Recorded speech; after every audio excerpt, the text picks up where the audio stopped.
The Lord be with you. And with your spirit. A reading from the Holy Gospel according to Mark.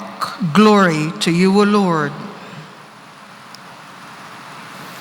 On another occasion, Jesus began to teach by the sea. A very large crowd gathered around him, so that he got into a boat on the sea and sat down. And the whole crowd was beside the sea on land. And he taught them at length in parables. And in the course of his instruction, he said to them, "Hear this. A sower went out to sow, and as he sowed, some seed fell on the path, and the birds came and ate it up. Other seed fell on rocky ground, where it had little soil. It sprang up at once, because the soil was not deep. And when the sun rose, it was scorched, and it withered for lack of roots. Some seed fell among thorns, and the thorns grew up and choked it, and it produced no grain. And some seed fell on rich soil and produced fruit. It came up and grew and yielded 30, 60, and 100-fold." And he added, "Whoever has ears ought to hear." And when he was alone, those present along with the 12 questioned him about the parables. And he answered them, "The mystery of the kingdom has been granted to you, but to those outside everything comes in parable, so that they may look and see but not perceive, and hear and listen but not understand, in order that they may not be converted and be forgiven." Jesus said to them, "Do you understand this parable? Then how will you understand any of the parables? The sower sows the word. These are the ones on the path where the word is sown. As soon as they hear, Satan comes at once and takes away the word sown in them. And these are the ones sown on rocky ground, who when they hear the word, receive it at once with joy, but they had no roots. They last only for a time. Then when tribulation or persecution comes because of the word, they quickly fall away.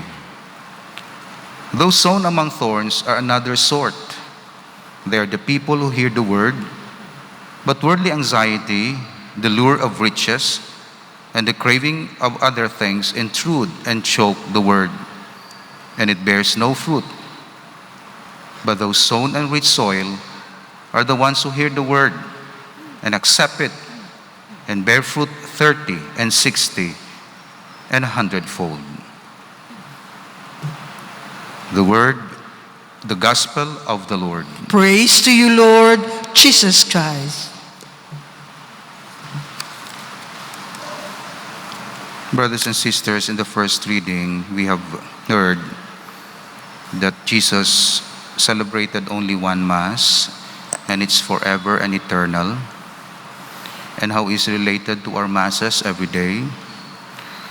The Eucharist we celebrate is just a memorial of the one event. So it's not a repetition. It's not that we nail again and again Jesus on the cross and offered him as a victim. He was offered once and for all. But our celebration is the memorial of what had happened. Just as we have the memorial of EDSA Revolution or the memorial of big events in our community, we do not repeat the event, but we memorialize the event. What is unique is that we receive the same grace as the apostles received the grace when Jesus died and rose again. So it's not only a memorial like in our bayo or in our costume or show. Kaya kung sa may mga memorial nga may mga show, ginari-enact ang salakayan, dinagyang, bayluhanay, na ginari-enact nilang mga sadok kag mga Pero it's a memorial, but at the same time effective or efficacious. We receive the same grace of Christ because it's a sacrament. So kung maghambal sila, ginablansang nyo si Jesus na permi, cross na ang ginamemorialize nyo, cross na. So wala nyo na ginalansang daily si Christ sa cross. Wala. Isa lang to ka-event, pero gina-remember namon. We remember how you loved us to your death, and we celebrate your resurrection until you come again. We remember, we celebrate, we believe until you come again. We continue to meditate on the cardinal virtues, okay, namely prudence, justice, temperance, fortitude. And yesterday we meditated on the grace and the virtue of prudence. Today, justice. Justice. So kadamo subong sang rights. Rights, women's rights, gay rights, animal rights, reproductive rights. Rights. Pero kinahanglan ng rights based on truth. Wala sang rights kung wala justice. Kay ang rights based sa justice. Wala ka right magpatay sa tao. It's not just. Wala ka right mangawat because it's not just. Rights are always based on what is right.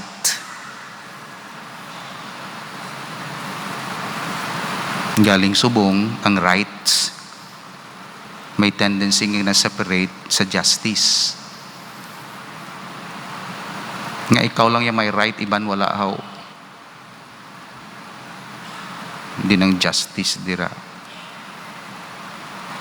Kung bata mo pat yun, reklamo ka. Pero kung iban nga bata, gimpatay, okay sa imo.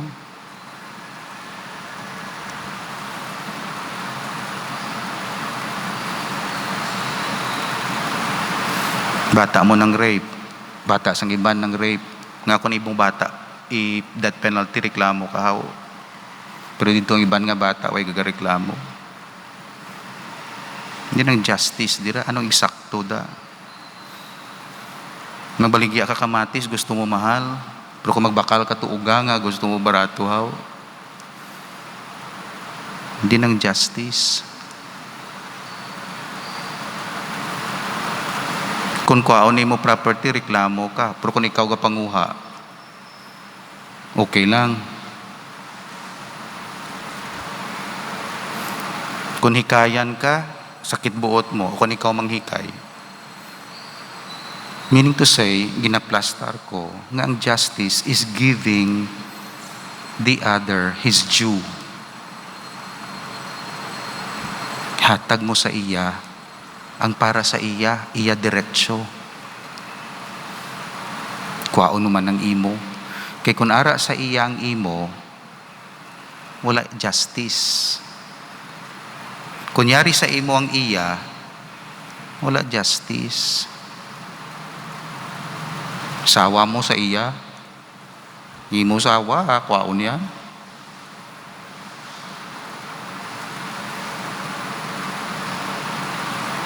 That's why wala justice, kay wala na plastar maayo ang para sa isa kag isa. That's justice. That's why wala sang love kung wala justice. Hindi ka mo magpati sila nga I love you pero waya sa gahatag sang hustisya sa imo.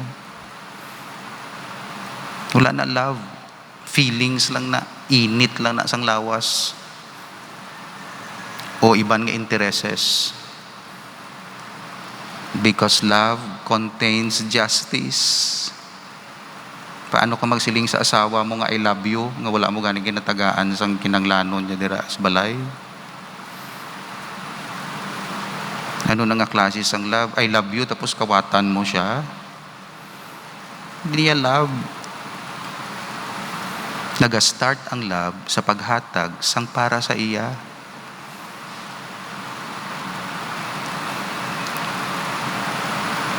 Justice is the minimum of love.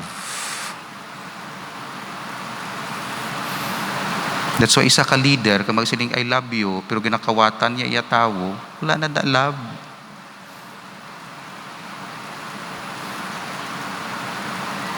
Kinakuha mong hindi mo. Kung isa ka leader sa ahensya, tapos hambal I love you, pero way natagaan maayo nga sweldo, di na love. It's injustice. That's why justice is a virtue na define sa aton catechism of the Catholic Church iya. Justice is the moral virtue that consists in constant, meaning hindi lang paabot-abot nga alabuton lang just ka tapos sunod na adlaw hindi ka naman just. It's a constant, meaning permanent disposition, firm disposition or will to give their due to God and to neighbor. So gamay pa lang bata gina-training na anak, hindi na imo gamit ha, kung kuhaon mo lisensya kagid kay manong mo ha. Anak, divide nato ng sudan ha, hindi pag-ubusa panong dumaman ng imo mga utod da. Anak, medyo sakripisyo ka anay ha, kay may balayran pa kita kay manong mga tuition ha, ikaw naman sunod ha. Gina-train mo ang bat. Pero kung may paborito kaya,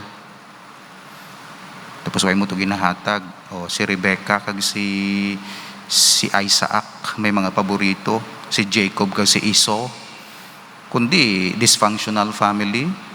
Si Rebecca iya, si Jacob iya, si Isaac iya, si Esau iya. Kundi may mga manipulation nga tabo. Nag-agaway sila sang inheritance, promise. Kay Noah, si Jacob, si Joseph ang iya nga paborito. May 12 sa kaanak nga si Joseph gidabi. Patayan mo gid sang nami-nami nga quote, tapos pakita mo gid sa mga magulang. Kay gusto mo lang magbalo sa mama nila. Kay si Leah hindi love ni Jacob mo, gintip lang ni Leah si Jacob. Di way palangga ni Jacob yung mga bata. Dysfunctional tungod sang wala sang justice. So justice is a constant and firm will to give their due to God and neighbor. So may diretsyo man gali ang Dios sa aton in terms of our relationship sa iya. Ang diretsyo ya nga i-worship naton siya, nga kilalahon naton siya, nga mapasalamat kita sa iya, nga ma-offer kita sa iya sa aton services. Kung wala ka nagasimba, ang sala mo hindi lang disrespect kag disobedience, kundi injustice sa Dios. Wala mo ginahatag sa iyang para sa iya. Anom ka adlaw, obra, pero sa ikapito pahuway kag magsimba. Amo lang ginapangayo sang Dios. Nga kung kita mangayo, do ubos-ubos gid. Pero kung ang Dios mangayo, do ginapunggan pa naton.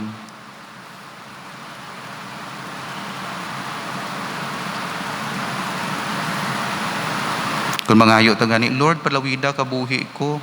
Gusto mo gid maglawid ka buhi mo. Tapos mangayo lang si Lord, 1 hour lang abi, 2 hours lang a week para sa akon, kay istoryahanay ta, worship. Hindi ka kahatag. Hindi ng justice. In other words, kadamo sa mga Katoliko nagakamit sang injustice in relation to God.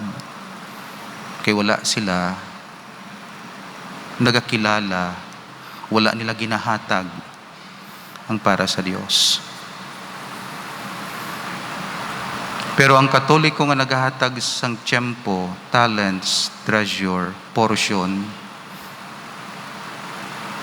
the practice ang virtue of religion, natawagin nga virtue of religion, justice toward God, according to Catechism, it's 1807, justice toward God is called the virtue of religion.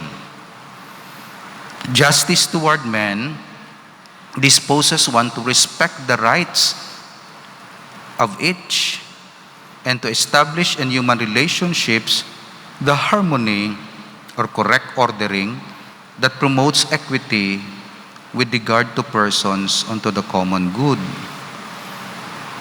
So ang justice ko sa Dios ti ginasimba, ginadayaw, ginakilala naton siya, gina-entrust naton niya kaugalingon. Kung hari gani manukot sang tax, bayad gaman. Nga temporaryo man lang gani siya nga hari. Nga kung ang Dios manungot tax, do hindi ka gin maghatag. Magsukot gani renta ang landlord, landlady mo, bayad ka dayon. Ang Dios magsilingo, sige rentahin nyo da, renta man kamo be, renta man. Ako ni kalibutan, gina-enjoyan nyo da, o lagi ka mo garenta. Kaya tungod wala na develop ining sense of justice. Nga daw entitled ka, nga daw diri ka sa kalibutan, entitled kaya. Wala ka sang utang na loob. Daw Diyos pang may utang na loob. Ha? Pero bad ina, gina-remind kita subong sa justice. So hindi na justice nga gay rights, women's rights. Justice iya yan, halin sa Dios. Kagang justice ko naga-establish sang correct ordering sang aton relationship. Correct harmony sa relationship. Ang harmony hindi equal, kundi equity. Hindi equality. Wala sa equality dire. Ano pag equality mo na kay lain-lain kita ya status. Ang imo rights lain sa akon rights, tanawa bala. May right ka mga asawa, pero ang pari wala right. May right ka mamata, pero ang pari wala right mamata. Depende sa kondisyon. Depende sa imo posisyon. Siyempre kung leader ka, may rights ka para nga ma-fulfill mong imo pagka-leader. Karon kung wala ka rights, paano mo ma-fulfill pagka-leader mo? That's why tagaan ka sang dugang iano sa imong rights. Kay leader ka mong, pero ina nga rights para sa imo responsibility. Hindi para nga mag-manipulate o mamentaha. Kundi nag-acquire ka sang rights, kay may duties ka. Nag-acquire ako rights sa mag-lead sa parokya. Kay may duty ako to lead. May right ako mag-extra sa kumbento. Kaya kinanglan available ako sa tao. Pero kuha lang rights, obligations, it becomes an abuse. So una gadya obligasyon, tapos pahatagan ka rights. Amo na iya sa aton relationship. Tungod may obligasyon ka, i-acknowledge ang rights, i-concede sa imo rights. Pero may rights ka, wala mo na obra mo obligasyon. President ka, leader ka sa organisasyon, wala mo ginaano, tapos may rights ka permi sa tubang, kag ikaw mapungko da, tapos i-acknowledge ka, kag ano ka, wala mo ginaobra-obra mo. Di ano na lang to? Leader ka, ginpili ka, tapos may mo ginaobra mo ano da, kundi halin ka da, kay buslan ka sang iban para maobra nila. Wala ako naga-insulto ga-plastar ako. Kilala nyo ako wala ko yan naga-insulto, kundi ginaplastar. Nga, maghambag gani kita justice, nagakinahanglan, balanta kundi kita nagaposisyon sa structure sang society. Hindi mo pag-ubrahon kagwaon ang hindi imo, kay hindi ka sa amo na nga posisyon. Lain-lain ang mga positions naton, kag status. Ako tanawa bala. Anak ako sang akon iloy, bisan pari ako. Di ba la? Padagaan ko lang akon iloy kay pari ko. Di, kung magistoryahanay kami, anak ako. Kung magmisa, di pari ko, ara naman siya dae. Kaya ako ya pari, diri mo. Pero kung sa balay, iloy siya. Amo ng justice. Balaan mo kung diin kaga posisyon. Diri sa parokya, paris priest ako. Kung dito naman sa diocese, pari ako, sa idalom ako sa obispo. Sa meetingay, sa vicariate, 1 vote lang ako as parish priest, kay may vicar foreign nga naga-facilitate. Kung dito naman sa chancery, chancellor ako. Kung dito naman sa pihak, judicial vicar ako. So, pero hindi ko pag-i-confuse. Nadalon ko tanan ang pagka-chancellor ko kung maglakat ako sa diin nga lugar o kung judicial vicar. Kaya tungkol may mga proper sphere of exercise. Kag mabalaan mo kung ari ka din nagkanto sa akon sa judicial vicar office, kinanglan ti tanawon ta kon case mo, pero kung laini mo case dito iya mga papeles to dito sa chancery na ang problema kung kaisa kung nakaposisyon ka na gani do halos imo na tanan ang puder. That's injustice. That's injustice. That's why justice is correct ordering. Kag mabalaan mo kung diin kagaposisyon. Kag may diretsyo ka, suno sa imo posisyon, kag may duty ka. Diin nagaguba ang asosasyon how either ang leader wala ya ginaobra ya obra or ang member ginaagaw ya sa structure kung diin siya gaposisyon. Mas taas pa siya, mas ano pa to. Mas siya pang nagalid. Ano ka sa asosasyon? Ano ka sa asosasyon? Member ka din ng president. Dito ko sa president. Dito ko ya sa president. Kagang president, ti obrahon niya man obra kay kung i-relinquish siya na, ti ano na lang to karon. That's why either sa president, head ka o member ka, kung wala mo ginaobra, hindi ka just. Ti may disharmony, may disorder. Kag may disorder gani, may confusion, may away, may konflikto. Kung may konflikto na gani, hindi na kita mag-thrive. Kaya ti laway sang atmosphere mo. That's why ang justice, correct ordering, basic item sa relasyon, kung balaan mo gani ang imo, balaan mo man ang iya, na sunod sina love. Kay ang love is going beyond the limits of justice. Justice is hatag ko sa imong imo, hatag mo sa akon ng akon. Kagnami kita. Love is ang akon voluntarily ihatag ko sa imo kay love ko ikaw. And that is love. Wala sang injustice kay halin sa imo, voluntaryo mo. Wala ka ginpilit, wala ka gintiplang, wala ka ginbutigan, kundi voluntaryo mo nga gin-entrust, kaginhatag sa iya ang imo kaugalingon. May injustice sa pari, kay right sang pari mamata ka mga asawa? Wala. May love nga kay ginpamangkot siya. Are you willing to suspend sang imo rights, exercise sang rights sa pagpakasal, pagpamata, pagtukod sang pamilya for the sake of the gospel and the kingdom? Siling sang pari, I do.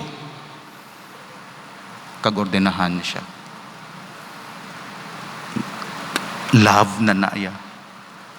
So, ginhatag yang justice sa iya, pero ginvoluntaryo yang ihatag balik sa iya palangga. Willingly ang iya properties, iya time, kamusin. That's why, in conclusion, kinahanglan naton i-develop ang justice sa aton kaugalingon, sa aton heart. Ang iya-iya, ihatag ko, ang akon-akon. Kunari na sa akon, kagkita ko mas kinahanglan niya, ihatag ko sa iya voluntaryo. And justice becomes love. Kagang love without limit. Justice is the minimum of love. Without justice, there's no love. And once you get justice, you are ready to share what you have to other people in love. May katatlo sina, mercy. Mercy is beyond love. Explain ko later kung ano ina. Justice, love, mercy. Amen. Lord, there's no moral justice without love, and there's no peace without justice. We ask you to shower upon us that spirit of justice so that we may be able to discern and accept our positions in our society, either as leaders or members or according to our state of life. Give us justice so that love and mercy may thrive through Christ our Lord. Amen.